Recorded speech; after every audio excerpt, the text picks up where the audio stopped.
many of us, it takes a minute, how many of us don't recognize ourselves after we get the diagnosis? All of a sudden, we're not who we are, we become fibromyalgia. What I'm here to say is, no matter which place you're in, there are always things we can do to help you be you and not the disorder. Had a deal. You know, accepting the frustration of very often looking good but feeling awful. A good example of this is years ago when I was working in Chicago with this neurologist's office, there was a little boy who was 8 years old, and he came into my office and he had a bandage on his head, a big Band-Aid right here. And I said, oh my, what happened? Did you hurt yourself?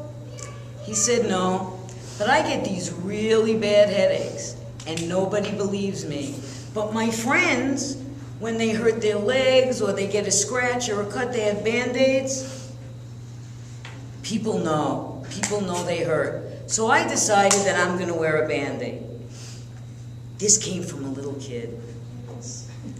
How many of us go around sometimes and want to wear that Band-Aid because people look at us and go, what do you mean you can't do that? You look terrific. It's confusing. What do we do?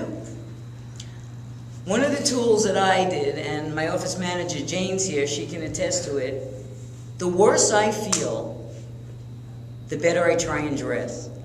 I know that may sound strange, but if I have to crawl, I'll try and put on my makeup or do whatever. It may not be a lot, but it's as good as I can get. And I'll do the best I can with what I have for that day. Otherwise, I'm really gonna feel awful. The other thing I try and do is pace. I knew that I had this thing today. I know I have a course that I'm attending from Friday through Sunday, all day, 12 hours each day. So tomorrow, I'm going to make it a point to veg a little. No matter when it is, I'm going to give myself permission to kind of relax because I'm going to be on for those other days.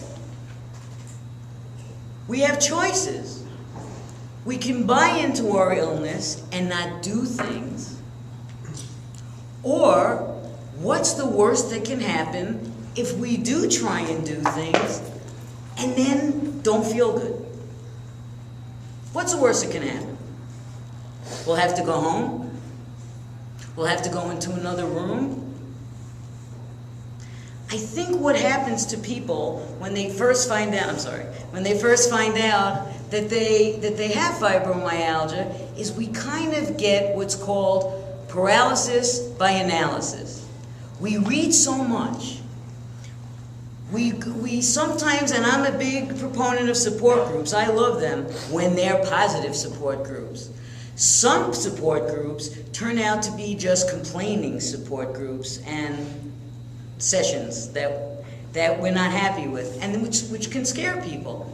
So we get so much information and we look at, and human nature is look at the worst case scenario. So then we look at the worst case scenario and we're there.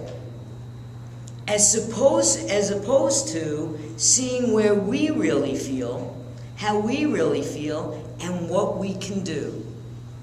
Because, ladies and gentlemen, we can only do what we can do.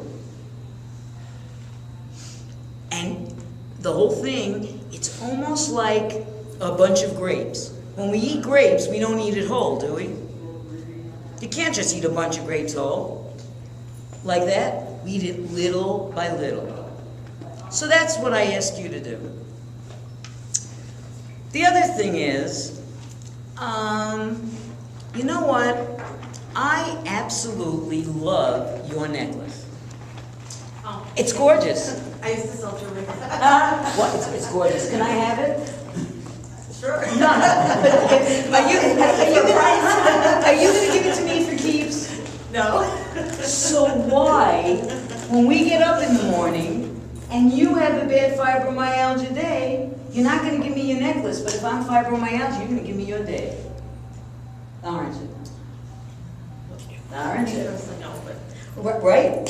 We do it. We all do it. Because I'm going to ask you guys a question. What's the first thing that you say to yourself when you get up in the morning and you're not feeling great?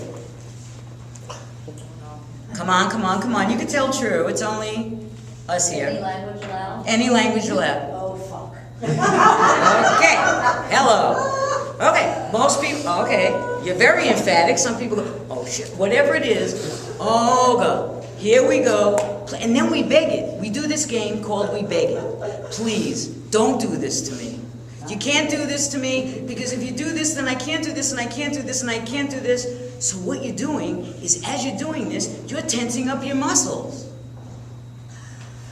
What I ask you to do is kind of, I'm not your a conventional therapist. I use a lot of humor, a lot of visuals. I ask you to name it. I want you to name your fibromyalgia. I want you to name it and talk to it. Okay, bozo, bingo, whatever you want to name it. Usually something funny, because it helps. A little humor always helps. I know you're here. There's a very fine line between these two scenarios.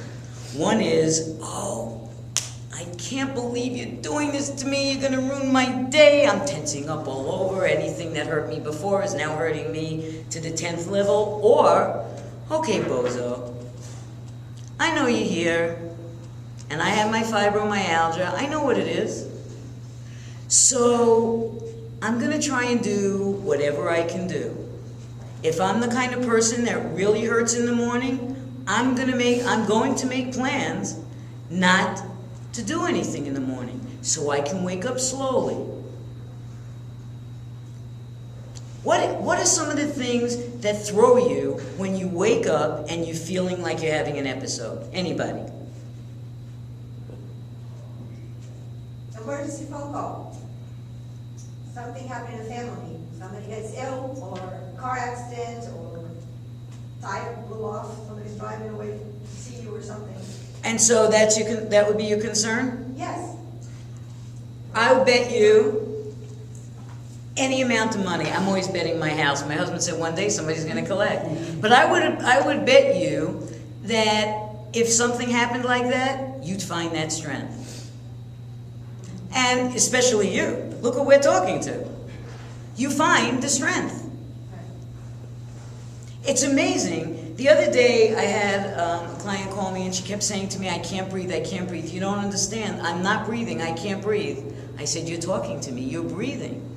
You just feel like you're not breathing, because what we do is we give this power over to the fibromyalgia, to the disease. And that kind of stinks. So if you take anything away from this, we can't do that. Also, there are other symptoms that can really drive you crazy. Besides the pain, what are some of the other things? Cognitive. Isn't that the pits? Right. Describe it for me a little. Inability to think, concentrate, comprehend. I mean, yeah, pretty much get my thoughts out. And so what happens as you can't do that? Can you describe the feelings of how you feel as you can't retrieve the word, or? I panic, and then I get overwhelmed, and I worry what are people thinking, or and I get overwhelmed, and then it just gets worse and worse. Right. And that's where what I ask you to do is I'm going to teach you guys a different kind of breathing. The other breathing that Leslie taught was great for while you're exercising and you need your adrenaline to do that. But I'm going to teach you another kind of breathing that's diaphragmatic breathing that helps you take the emotionality out of it.